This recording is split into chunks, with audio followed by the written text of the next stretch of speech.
おはようございます。今日はですね、東京湾奥やってきました。東京湾奥の小場所ですね。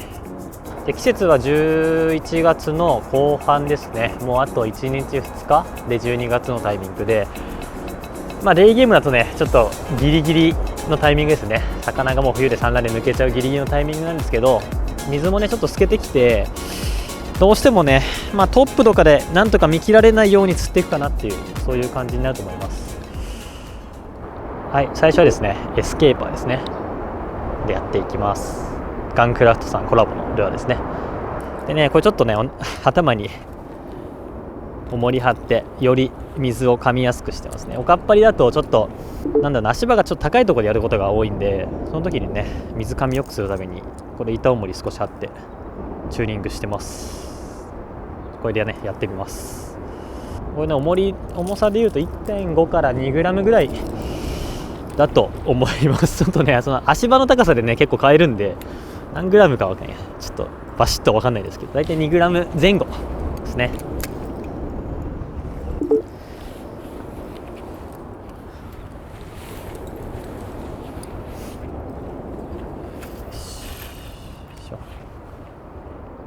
こういうとこは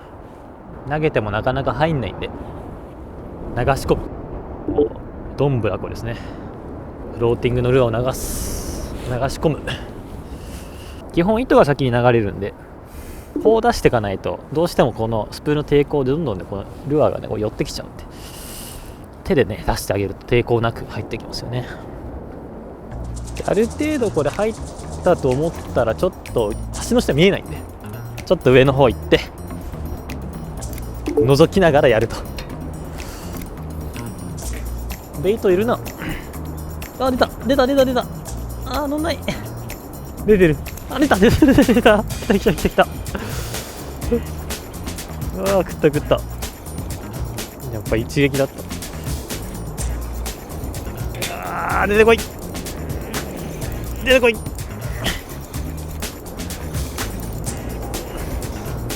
やべえ、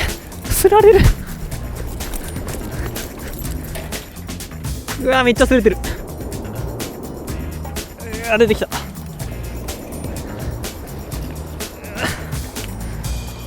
めちゃめちゃすれた。大丈夫かな。リーダーギーギー言ってたけど、よ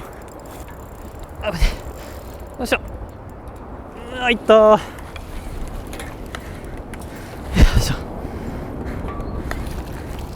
いしょ。イエーイ、釣れた。よいしょ。エスケーパードカン来ましたね。いやー、出てくれた。あれですね、橋の下流し込んで3分ぐらいかな、しっかり流し込んでからドッグウォークでドカンですね。今1投で2回出ましたね。同じやつか分かんないけどやりました。エスケーパー結構いいサイズ、ちょっと細めだけどいいサイズですね。最高です。よし、逃がしましょう。よ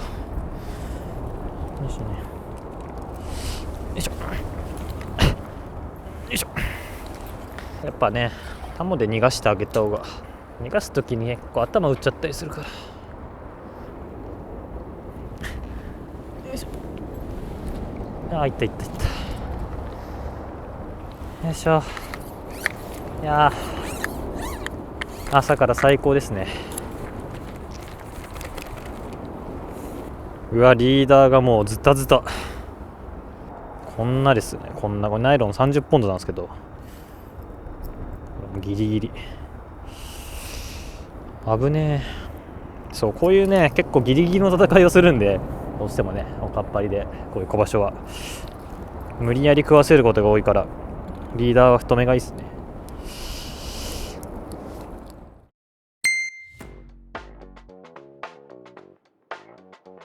今回メインで使用したルアーがこちらのエスケーパーですね。でこのルアーの特徴っていうのは、フローティングのペンシルなんで、ドッグウォークで狙うんですけど、普通のルアーに比べてスライド幅がちょっとね出やすいです。短いスポットで多くアクションをさせたい時にねねちっこくやれるんで、すごいね小場所に向いてるルアーになりますね。でね、フックもね2番でちょっと大きいサイズがついてるんで、おかっぱいで強引に釣ることが多いんですけど、無理やり寄せたりしても針がね伸びづらい、これね結構メリットになります。どうしても6番ぐらいだとグリグリやると針がね伸びちゃったりしてバレちゃうことがあるんですけど、こんだけね大きいフックついてればよっぽどかかり悪くない限りは針が伸びたりしないんで、結構ね強引にやり取りできるメリットはありますね。あとはフックをバーブレスで僕はねやってます。やっぱりね安全だし、魚にもねダメージが少ないんで、簡単にね返しをペンチで潰せばいいだけなんで、よければお試しください。トップってねいろいろあると思うんですけど、使い分けとしては今回ね橋の下とかそういう限られたシェードの中ですよね、限られたスポットの中でネチに誘う時はこれエスケーパー、移動距離の少ないモデルで、逆にフォースガイル 160F ですね。こっちはどっちかというとエスケーパーよりもちょっとスライドの幅が大きかったり、ちょっと不規則に動くんで、狙いたいスポットはちょっと長い時とか、あとはエスケーパーでちょっと見切られちゃうなって時にこういうちょっと不規則系のね動きするのもありです。後ろついてくるんだけど食わないって時にこのフォースガイルがね活躍します。ちょっとオープンなエリア、小場所なんだけど、例えば海に面してる場所とか、あとベイトがすごい大きい時とか、アピール力を上げたい時にガチペンの160、この辺もおすすめです。圧倒的な飛距離が出るのと、これねペンシルなんだけどカップ形状になってるんで、ちょっと水を噛むんですよね。なんでやっぱ魚に気づいてもらいやすいっていうのがあります。トップに反応しなかった時ですね、そういう時に活躍するのがナレージの6号だったり、クミホンの 70S だったりね、あとはクミホンディープだったり、その辺が活躍します。どうしてもねトップにできない魚もいるんで、トップのフォローで入れるのもありですね。あとは壁際とか目に見えるストラクチャーを打つのに、こういうねちょっと沈むルアーも効果的です。小場所を回る上で、どうしても足場が制限されているところが多いですね。なんでルアー自体はねやっぱり多く持ってった方がいいと思います。ルアーの種類が多ければ多いほどいろんな状況に対応できるんで、いろんなねルアーを決めつけずに持っていくのがねいいと思います。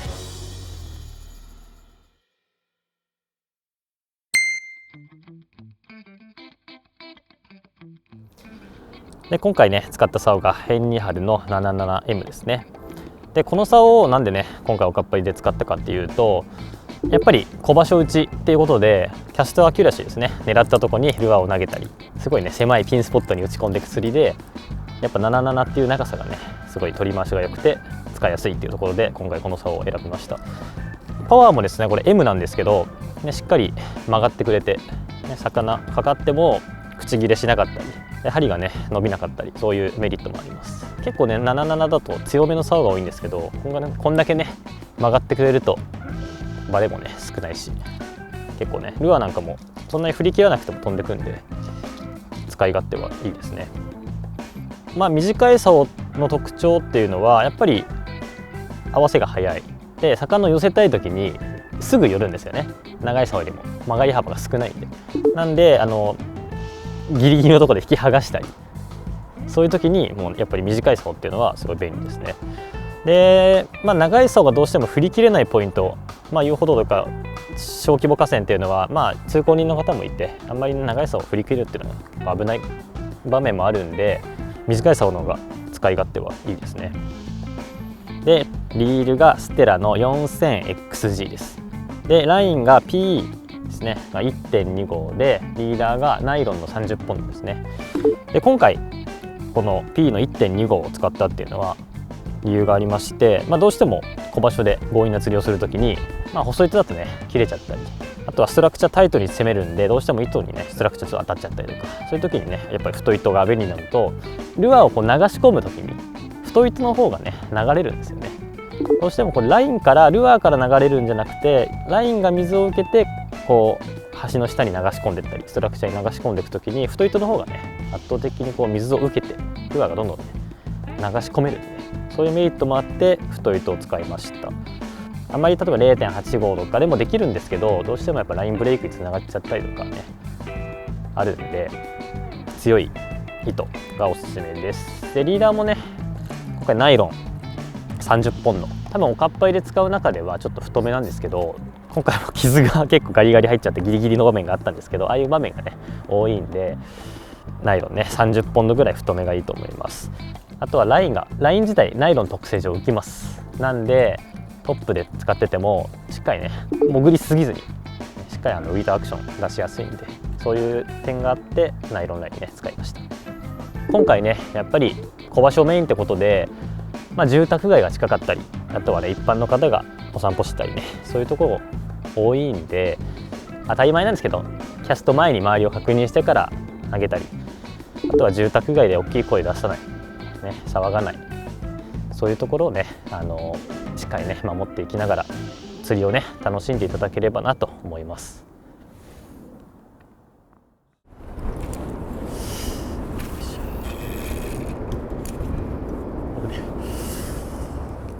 まだいるかな。この時期やっぱねいるとこにはもう多少ね固まってて、もう抜けちゃってるとこは抜けちゃってるっていう感じなんで、ちょっといるとこねしっかり釣っていきたいですよね。トップで誤爆も多いんだけど、さっき1発目で乗んなくて2発目乗ったんだけど、同じ魚かな違う魚かなちょっと分かんないけど、産卵にやっぱり絡まない個体もいるし、なんだろうな、産卵もちょっと遅めにね産卵する魚もいるし、それをねなんかいろんな手で、ここはちょっと橋が低いんでなんだろうな、こういうちょっとトップをね流し込む釣りにしてますけど、いろんなね手を使って魚を釣るっていう感じですね。うわ出た、うわ出てる、後ろいるなあれ。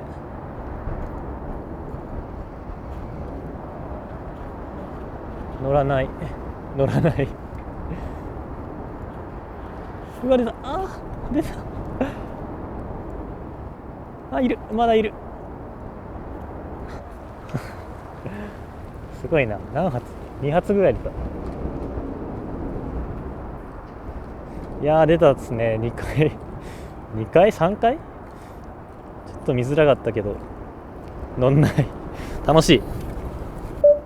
なんだろうな、ボコって出るんですけど慌てないそこでねこう重さ乗る前に合わせちゃってもかかんないんで、もう我慢ですね。もう重さ乗るまでドッグウォークし続けるっていう感じです。でずっとアクション続けてれば何回もね針かかんなければ何回も食ってくるんで、とにかくもう乗るまで合わせないっていう感じですね。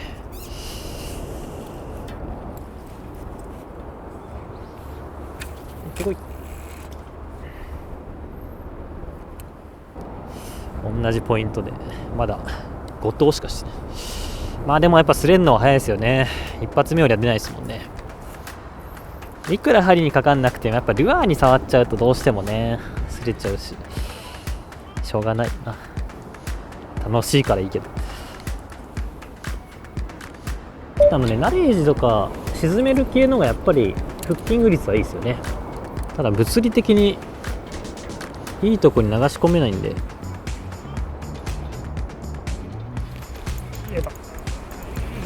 出たけどよいしょ、ほい、これちょっとでかいな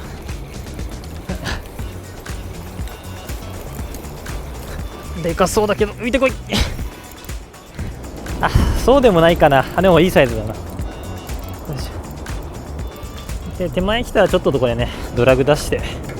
なるべく跳ねさせたくないですよね。よいしょ、入った。やっぱエスケーパー出るな。よ